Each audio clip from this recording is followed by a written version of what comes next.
it's custom construction. So something's going to happen. It's just a matter of when and what's going to happen, right? Quite honestly, every single project, we all design our wish list. We learn how much that stuff costs in real life. And so then we have to react to those numbers.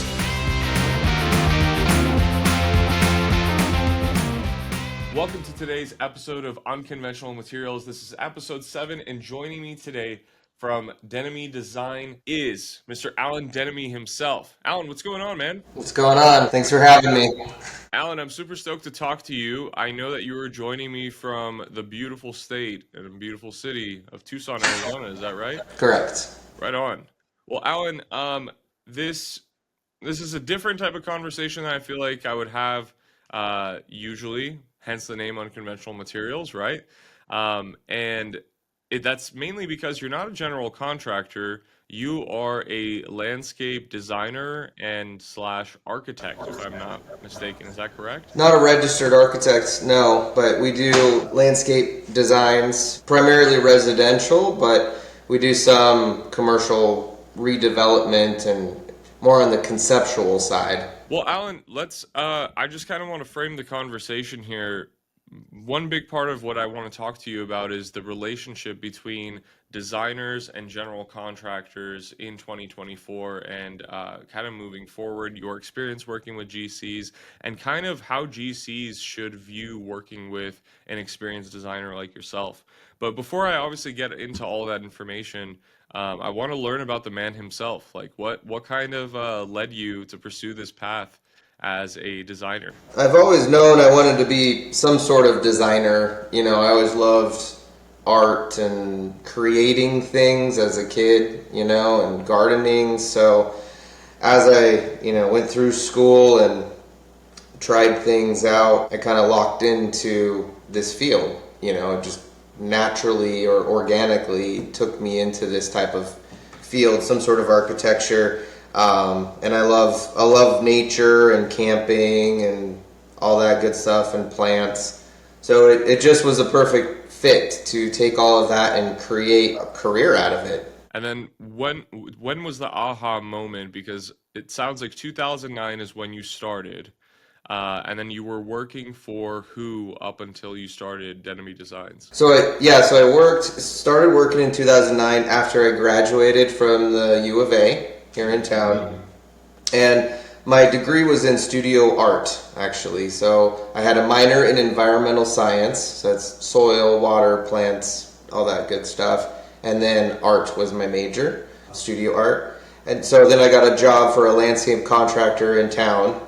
And at the time, they kind of outsourced their design. And so I developed a design division for that company. That the owner wanted to grow that company and develop it, so it was just a turnkey approach. One company does it all kind of thing. And so my role was to grow a design division, which I hired design consultants. I trained, developed kind of standard operating procedures when it came to design. I wanted to see the higher level of quality from our plans.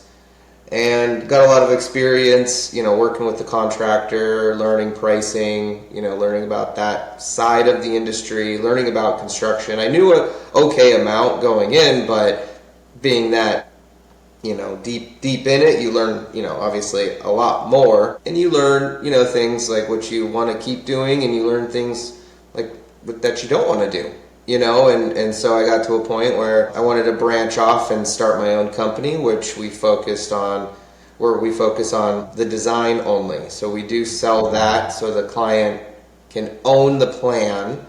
They're not tied to, say, one contractor that they feel forced into. It keeps it really fluid, which we prefer that. But we do have a network of contractors, landscape contractors, different trades that focus on different things, shade structure, pool company, if we're doing a swimming pool, spa, and we've got fire features, we've got masons for walls, landscape contractors that can install the rest of it, irrigation, planting, and just finish off the yard. This is a really interesting point because you mentioned something about, well, what you do want to do and what you don't want to do. And when you and I had initially connected some weeks back, Alan, we talked about this phenomenon that is taking place within the general construction world, where a lot of GCs kind of, put on their boots and act like they can truly do it all. And they put together subpar designs, clients get subpar results, and the general contractor ends up developing a subpar reputation as a result of it. And I think that that's kind of been your experience, not just in Tucson, but just kind of your observation of the whole market altogether. And so, talk me through, I guess, like what was the moment where you thought, you know what, with Denomy Designs, I'm going to do it differently, and I want to specifically niche down on design and design only. Yeah, that's a good point, and you're right. That does still happen. That's our perspective. There are a few contractors that we can say really recognize and respect a architect or designer, and bring them in the mix, and truly give them authority, to let them make those decisions and be the final decision maker on some things. For us, it's difficult to find those contractors sometimes, but we have found some, that understand that, and they actually celebrate it. They are like what we are, where we understand, our limitations. I shouldn't be telling you, how deep the footer is, or how, what size rebar to put in there. I'm not an engineer. I'm not a contractor. My license, I don't have a GC license. That's not on the hook,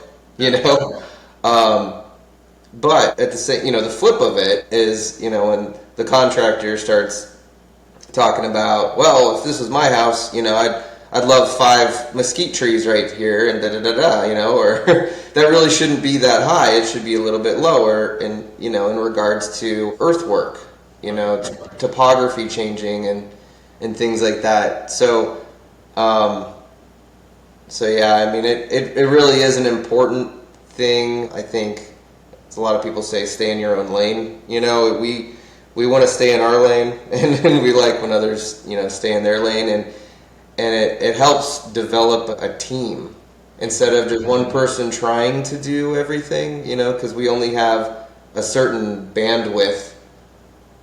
We all do at some point. And if you do too much, it's got to come from somewhere else, right? I guess, Alan, what comes to mind as we're talking about this is, what are some of the reasons in your experience why a lot of general contractors give designers, maybe not particularly like yourself, but just designers in general, like this bad name? It's a good question. I think some designers, I've seen it really depend on the approach, like the designer's approach or the contractor's approach or the client's approach. I mean, it really depends on the approach and how you're framing things. Mm-hmm. Like for me, I naturally will come at it from a problem-solving approach. If something happens, it's custom construction, so something's going to happen. It's just a matter of when and what's going to happen, right? The original tile we selected is now not available, so it's not a crisis. It's just, what is the solution? So that is my approach, is always look at it, what's the solution? Right. You guys were digging and nobody knew. I didn't know when I put the plan together that there was something underground that can't be moved, and we've got to work with it. So those are just some simple examples, a couple that just come to mind, that it's just how you frame the situation. I think some people, designers, maybe don't come at it that way. So I've noticed some designers and some architects may be a little more adversarial.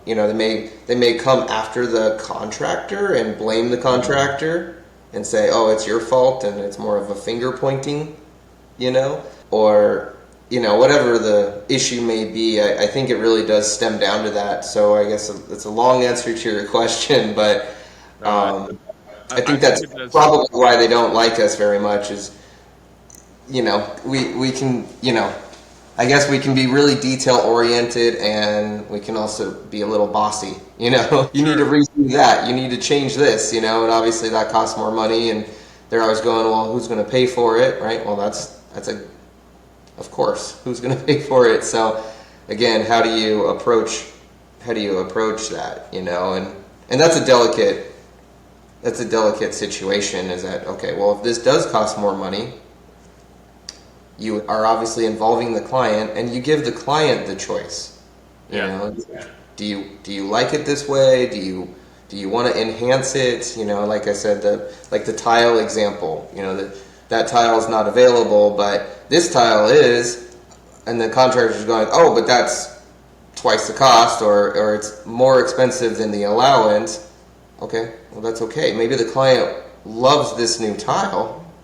Give them the option. If not, we include the client in the conversation, obviously, and let them decide. Well, this one's in the allowance, and this one is not, and it costs X amount, Right.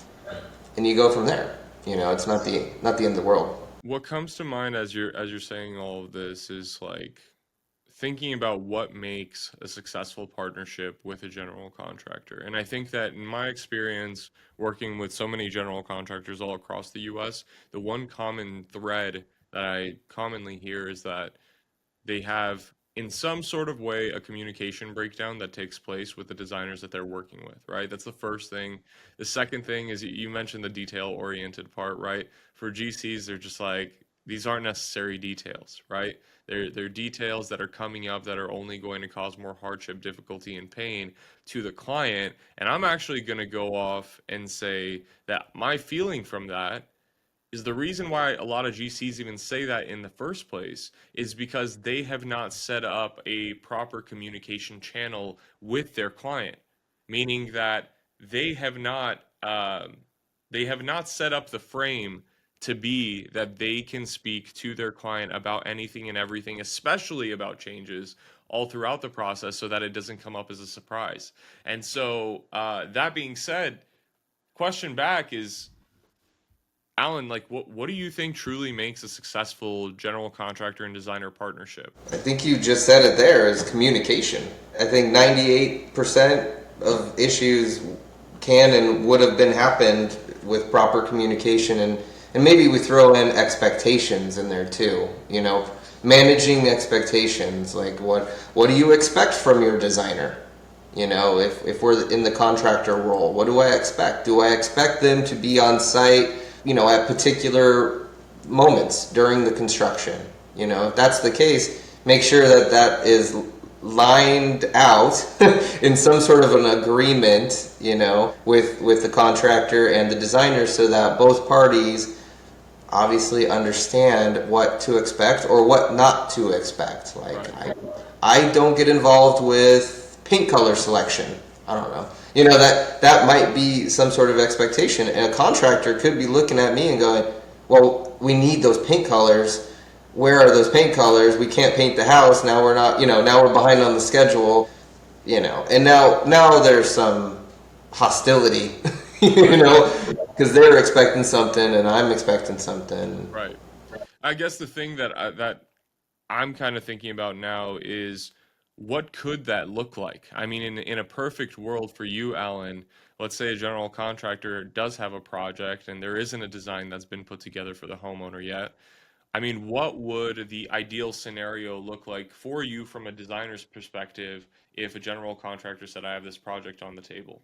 Yeah, the ideal situations are where we have something established. There's an agreement where we understand each other. I guess hypothetically, this is a new contractor I'm working with. So that would be kind of like priority one, is make sure that we've reviewed that document, that agreement. We understand what's expected from each other. We've opened our lines of communication. Do you guys prefer email, texting, calls? Call the office, call your supervisor, your superintendent, call the GC, whatever it is. We understand that, we know that, and I prefer to be involved in the project as soon as possible. You know, if it's a new build, it's always better, I think, because I can provide a different perspective on things that, you know, the GC and the client aren't going to be paying attention to. Because quite honestly, there's so much to think and talk about when you're building a new home.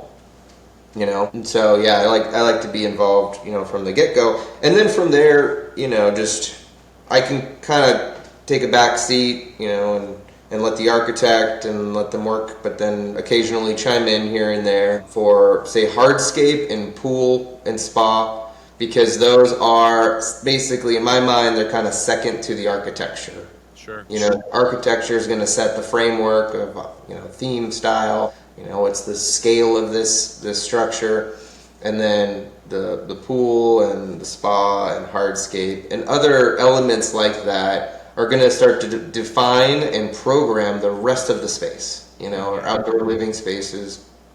So it's good to, you know, be involved from the beginning, because I can hit those things early on and then take us to the end of, you know, plan completion, plant lights, and button it up, you know. Talk to me about, I guess, once the projects are closer to the end, what is the quality touch that, like, I mean, walk me through like the full thing from start to finish, but mainly I want to highlight the finish is like, when is your work over? Is there like a true handoff at any point, or are you kind of involved with the project even all the way to build? So we're pretty fluid, so we leave it up to the client and maybe the builder if they're engaging us, but we're set up where the client, you know, everybody has the ability to hire us only to create the plan. Mm-hmm. And so it could end there, where we give you, you know, okay, here's your final plan. We've gone through several iterations of that, and now here's a detailed landscape design that's complete. It's buildable. It's scaled. It could be submitted to your, you know, obviously your builder, your HOA, or whatever review committee, and you can go ahead and build it. Some clients like that because they might want to phase the project in. So, you know, they might want to try to do some of the project themselves too. Yeah. So that's why we can stop there. The majority of our clients, though, once, you know, they kind of come on board and we develop a rapport with each other, they want to utilize our network of contractors that we've already worked with. We have a relationship with them, and they understand that, you know, we're going to uphold that type of quality of installation. And obviously, Denomy Designs is going to be focusing on maintaining the design integrity. Right. You know, that's going to be our role. So those clients opt into more of a turnkey approach, which we stay involved, which would, at that point, the next steps would be we engage a contractor, depending on the scope. You know, so if it's got a pool, we're going to bring in our pool contractor to start preparing a budget summary. Yep. And we help our clients because, quite honestly, every single project, we all design, you know, our wish list, and then we learn how much that stuff costs in real life. Yeah. You know, and so then we have to react to those numbers. Sure. Before that, nobody knows. We're all just guessing. We think, oh, that's probably this much money, but honestly, nobody really knows. We all are just guessing until somebody actually goes through it and does a proper takeoff for construction. Yeah. Then we actually know, and we can do something about it. You know, do we need to change material? Do we need to make the pool smaller, or the hardscape smaller, or the plants smaller, or delete some plants, or whatever? You know, there's a whole bunch of things we can do. So that can be part of our process, is working with the contractor to make those tweaks to the design to get the cost where our clients are comfortable moving forward with the project. Makes sense. Yeah, and then all the way till the end. So in that scenario, we stay involved with the contractor. We're on site with the contractor. We're laying it out, you know, laying out the hardscape. We're laying out the plants, and, you know, obviously any sort of client interaction. A lot of our clients are out of town while this is going on, so we help provide a lot of additional communication for our clients to make things go really smooth. There's a general contractor out there right now that is listening to this, Alan. And, probably many years in the future, we'll probably find this clip somewhere and they will hear what you're saying and the thought will come to them, right? General contractors already thanking me right now for saying this, but the thought's going to come to them that, like, man, I want to do more high end work. I want to align myself with the efforts of high end homeowners so that I can, kind of price myself as a premium service. And it sounds like one of the best ways that I could do that is by strategically aligning myself referral partnership wise with a very reputable landscape designer or just designer in general, like an interior designer.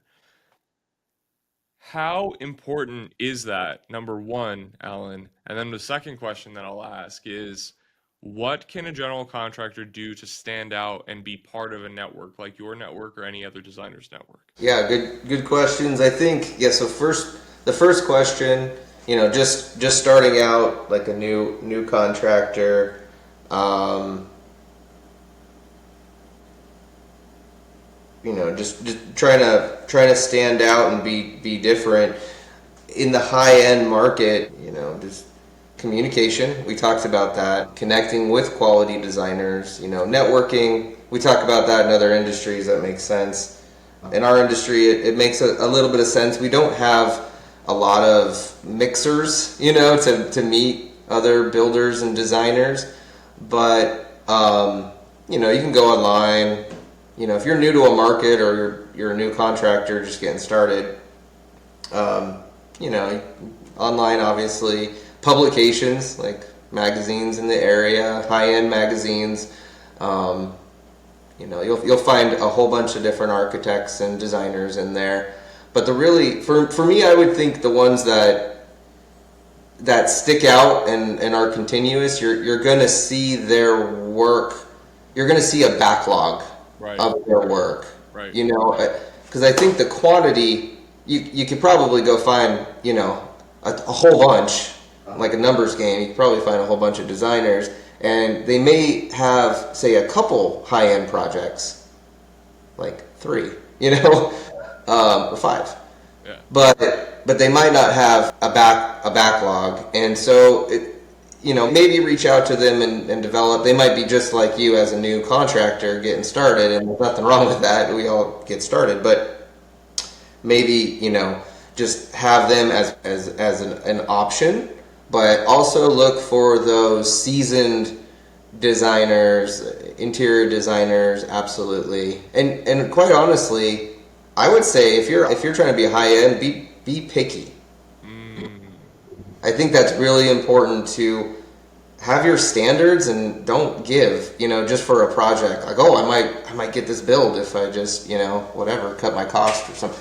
No, don't give on quality and cost, and know your worth, and stick with it, because that's what we tell our clients is, there's always someone cheaper, like, oh, well, is this the most expensive contractor? And no, it's usually not the most expensive, but they also are higher end, yeah, meaning they're giving you more.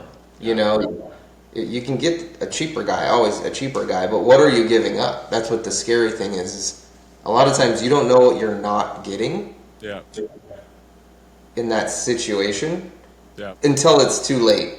You right. know, like, oh, I didn't, and that goes back to expectations. For sure. I mean, I think you look at like a $160,000 project and a $320,000 project, and you look on the surface and on the line items, and you're like, well, it's the same project. Like, why is this guy charging me more? But I think that where it becomes justified is what you just said right there, which was, well, what are you giving up? What are the non-tangibles that are not line itemed out? Because we're looking at labor, we're looking at materials, we're looking at all these like very tangible costs.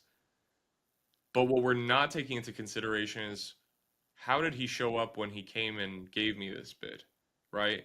or who is in his network that will enable him to create the absolute greatest transformation for myself and for my family. And so I'm really big on this, Alan. And when we had first spoken the first time, I kind of sensed that you were aligned on that interest as well, which was how can designers and contractors work alike with one another, strategically align themselves?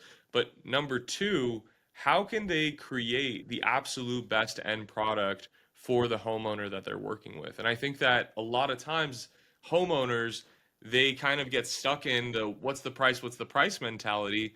But in my opinion, that's because of the contractor. The contractor oftentimes comes in with this super self-conscious, price-conscious frame of mind, and they bring that energy into the room because they just want to win the project. They're thinking selfishly for themselves versus what's best for the homeowner. And I think that that's kind of what causes a lot of this. I agree with that too, because and we've seen it. It doesn't, these opinions I'd say don't come from thin air. So I've seen that in real life where the contractor was actually scared to approach the homeowner and the client about some additional cost related concern or option. They're literally scared to do that, And so as a designer, for me, I'm not. You have to be very open and transparent and comfortable having those conversations. I think some of the best contractors are that way, where they're very, very just candid, and it's okay, Especially also change orders, after the contract, and they're like, oh man, they're gonna now the client's gonna hate me because it's like, what else are you gonna do? Like you can only eat so much cost increase. If something went up, like at some point, we're going to have to bridge that gap with the client, and you got to be really comfortable. And most clients, I would say, really appreciate that. It's just that honesty of just going, hey, this is like twice what it was or what we thought it was going to be or whatever. We need to figure out what our solutions are. I guess this comes to mind after what you just said, but why are you not afraid of high prices? Because I'm afraid of the inverse.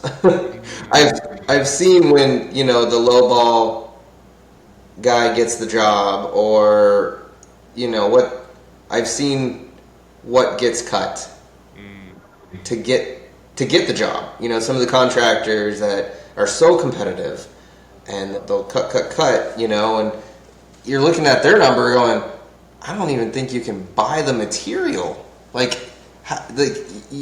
just a wash. Project.